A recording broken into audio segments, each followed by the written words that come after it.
sànq benn vidéo mais dama bëggoon rek balaa peut-être la semaine prochaine ñu commencé def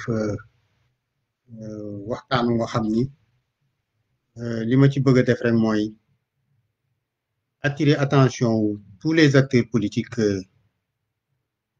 et gouvernement Macky Sall ils sont extrêmement bien organisés avec ay satellites yu bëree bëri pour submerger opinion bi ci ñaari yëf yu nga xam ni mooy seen jëmukaay beneen bi ci njëkk mooy la question de la suppression des villes distraction la mais bu ñu ko jàppee rek distraction parce que l'essentiel pour le peuple sénégalais mooy ñu génn ci mbas mi nga xam ni mu ngi fa mais le plus important mooy déggoo leen bi nga xamee ni mbas mi am na ba tey tous les pays qui sont en train de s'organiser pour voir une autre direction bu ñuy jëmee seen ay réew ci nekk ci boppu réew mi moom nu muy def ba toog ci nguur gi rek moo ko soxal li muy xalaat suba ba ngoon lool rek la nan lay def ba damm loxo sénégalais yi en utilisant leurs ressources pour jënd ñenn ñi mais en emprisonnant les autres parce que Assane Diouf ba tey mi ngi ci kaso bi te Assane Diouf li activiste yi di def rek lay def muy dénoncer wax li jaaduwul wante bi mu ko waxee jëmale ko ci ab sëriñ dañ ko jël dugal ci kaso bi quoi c'est vrai que Macky Sall moo ko demoon jëli ci États-Unis parce que daf ko saaga bon mais li ci am importance mooy ils veulent faire taire tout le monde maintenant li mooy attirer seen attention mooy tous ces journalistes là yi nga xam ni dañuy nekk ci plateau télévision yi di joxe ay opinion c'est vrai mais di tëgg opinion bi dans une manière d'obscurcir dans c'est une démarche délibérée d'obscurantisme de l'opinion pour légitimer parce que xeex politique ak xeex xawma lan boo ko mënul xeex ci politique da nga koy xeex ci loi mais quelles sont ces vacheries là quand je l'entends et que je l'écoute je me dis mais est-ce que ñii réellement ay nit lañu quoi écoutez nous avons choisi de vivre dans une république nous avons choisi de vivre dans une démocratie Macky Sall yoonam newul ci loolu il est en train d'utiliser tous les moyens yi mu am à sa disposition pour nasaxal démocratie bi def na ko ba pare c'est pas la peine ñu ciy dellu si mais c'est un démantèlement continu dans le seul but de préserver son pouvoir avec ses alliés évidemment en utilisant nos moyens financiers et nos ressources naturelles pour seen bopp c'est aussi simple que ça ñii dee ci géej gi yoonam newu ci mais bu président Macron sojee wala mu korana mu def tweet di ko souhaiter bon rétablissement what about condoléances jaale mbokku xale yi nga xam ni ñoom ñoo des ci géej gi te doon ay téeméer maintenant what about that what about nga wax ñu 1000 milliards yi nga xam ni moom la ñu dugal ci mbas mi lan moo ci wàllu xale yi lan ngeen leen ci defal ñoom ndax am nañu au moins 100 milliards yu nga xam ni wala 200 milliards parce que mérité nañu loolu yu nga xam ni mi ngi foofu pour ñu dimbali xale yi ñu mën a def dara jàpp ci dara what about ñoom what about genn wàllu budget bi nga jël jox ko sa goro journalistes yi amuñu sax décence wax ci loolu tous les journalistes te pourtant Karim Wade bi ñu ko fi joxee ministère yooyu ko te bañ ko joxee nag liggéey na fa wër te Thierno Alassane Sall ci mbindam wane na ko ni plan tàkkal bi rek moom ngeen continuer wu ba mu indi résultat yi mu indi c'est vrai que après am yokk ngeen ko amélioré ngeen ko mais la ngeen fa fekk lu solide la woon lu nga xam ni Karim Wade moo ko fa def pourquoi journalistes yi duñu comme ils avaient mis le pied à Wade au feu pourquoi ne le font-ils pas avec le régime de Macky Sall pourquoi ne le font-ils pas avec Macky Sall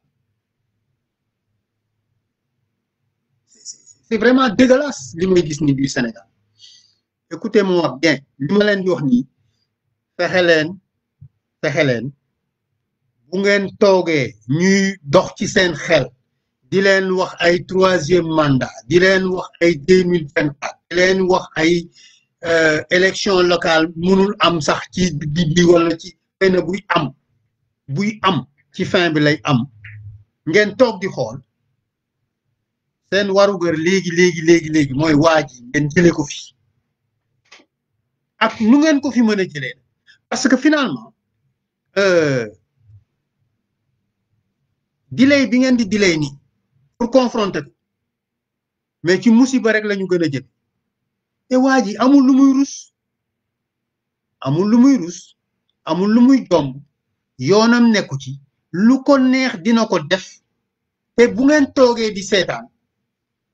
voilà ñun ñu nekk ci bitim réew macha allah alhamdulilah mais li gën a metti ci yéen lay metti c'est vrai que lu genn golo gudd na li ca laal borom yëg ko lu leen metti tey lu leen metti ci minute bi dañ koy xam ñun mu metti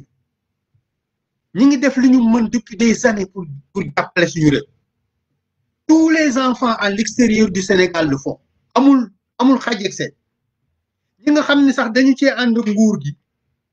à la limite il leur arrive d'être très misérable parce que dañuy xam réellement que lii waa ji di def jaarul yoon baaxul santul yàlla donc je veux simplement attirer votre attention ngeen bàyyi xel ci ñu nekk ci plateau télévision yi am na ci ñuy def liggéey bu mucc ayib par exemple Maïmouna Ndour bien que yenn saa yi du ma ànd ak moom ci dara ci li muy doxale wante mi ngi def liggéey parce que ku fa ñëw rek ci ñoom ci ñu bokk ci nguur gi dina la exposer boo leen seetloo bu ñu ñëwee ils viennent avec le même disque mais elle a l'intelligence de pointer du doigt les véritables questions yi nga xam ni moom la Sénégalais di dund je pense que ce qui reste de l'opposition nos partis politiques d'opposition du ñoom ñooy les forces qui vont faire changer quoi que ce soit aux autres partis qui sont au pouvoir loolu xam naa comprendre ngeen ce que vous avez à faire c'est d'organiser le peuple sénégalais autour d'objectifs clairs et précis de survie les conditions du peuple sénégalais les conditions des populations sont extrêmement difficiles très difficiles et tout le peuple le sait mais le peuple ne peut pas se lever de lui-même il faut qu'il y ait un déclic il faut les organiser et donc je dis se mobiliser autour de la survie des populations et cette survie dépend de la survie de notre démocratie di Macky Sall jël teg ci tànkam di ko manipuler di def lu ko neex ànd ci ak ay alliés ci sëriñ si PDG yi ci ils sont bien organisés vous le voyez chaque semaine un ténor génn dem ci benn plateau distiller dans la tête des populations un certain nombre de choses bu nga xam ne dañuy xaare mu àgg à maturité parce que ça fonctionne comme ça dans la communication instiller ay xalaat wàcc ko mu màgg comme ni ñu instiller la question du troisième mandat kooku loolu jàpp naa ni dañuy xaru rek mais kii nii sama gis-gis parce que vidéo bi bëgguma mu gudd vraiment dama doon wax rek ni waxaat du bëri wax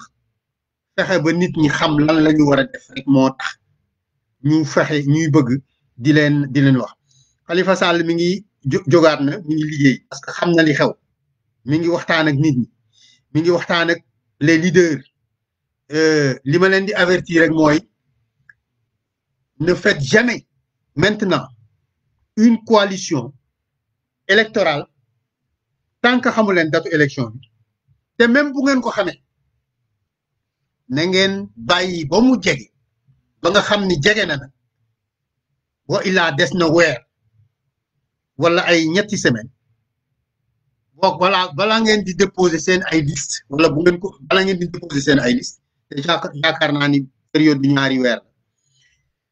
ngeen door a wax seen coalition yi fi mës a am yëpp Macky Sall yónni na ay nit ñu ñëw bokk lu ci coalition yi di xam li ngeen di wax di xam li ngeen di def bu ñu demee ba ca cëppaandaw ba ñu tas ko dem seen yoon heureusement ki ko fi daan def muy Idrissa Seck dem na yoon def na ko fi ñaari yoon ba ñett kooku dem na yoon Khalifa Sall xam am na expérience bu bëree boo buggee soppi leen soo amee mag mu am xam-xam Khalifa Sall nga am xale bu am doole Ousmane Sonko ak ñeneen ñi ci nekk topp ci ñoom Thierno Alassane ñoom juge Amidou Dème ñoom Thierno Bocoum ñoom boo amee ay xale am mag jàpp naa ni lu ngeen bëgg a def di ngeen ko def la question du dara lu dul empêcher à ce pouvoir là mu teg loxoom ci les grandes villes te mën na nekk Thiès bu soobee yàlla waa Thiès bi ñu woteele ci Idrissa Seck moom bu eboo mu xam ni pare na ci wala boog ku mu fa mënti àndal parce que loolu man dinaa ci xar suma tànk dugay na wallahi li ma wax dëgg la dinaa ci xar suma tànk dugay Ndakaaru bu ñu empêcher Khalifa Sall sax mu nekk candidat ku mu teg loxo ni kii mooy candidat bi kooku dina jàll dana nekk maire ainsi de suite je crois que donc loolu rek laa bëggoon a wax balaa muy gën a gudd jàpp leen ni waa ji mi ngi ci ay jeu établir na schéma am acteurs yaa ngi déroulé dégg ngeen Talla Sylla mu génn wax dégg ngeen Omar Gueye mu génn wax dégg ngeen Madiambal Diagne moo njëkkoon a génn dégg ngeen l'arrogant même Abdou Latif Coulibaly dégg ngeen Souleymane Jules Diop et cetera donc ils ont une stratégie bien orchestrée war ngeen xam loolu yéen tamit moo tax man tamit may génn di wax leen wax ni leen li ñuy def ni yëpp distraction la il faut leur imposer dès le début de l'année 2021 bu ñu ci yàlla yóbboo jàmm ñu organiser les élections locales waruñu dem passer le premier trimestre organiser wuñu les élections locales donc ça doit être une mobilisation ça doit faire l'objet de manifestations quotidiennes au moins loolu que les partis d'opposition exigent ñi fa nekk di wax ñëpp d'ailleurs ils sont dans l'illégalité la plus totale lépp lu ñu fa lekk di dërëm rek riba la ñu fa lekk parce que ñi leen faloon juróomi at lañ leen faloon jeexal nañu bu doon ay gor lañu wala am nañu lu ñuy bañ wala am nañu tuuti éthique bu yóbboo 552 communes yëpp ñu def fa ay nu mu tuddati bu yóbboo mais dañu war a dem seen yoon pourquoi demuñu seen donc loolu mooy sama waxtaan ak yéen tey maa ngi leen di gërëm di leen sant di leen jox dégg di ba beneen yoon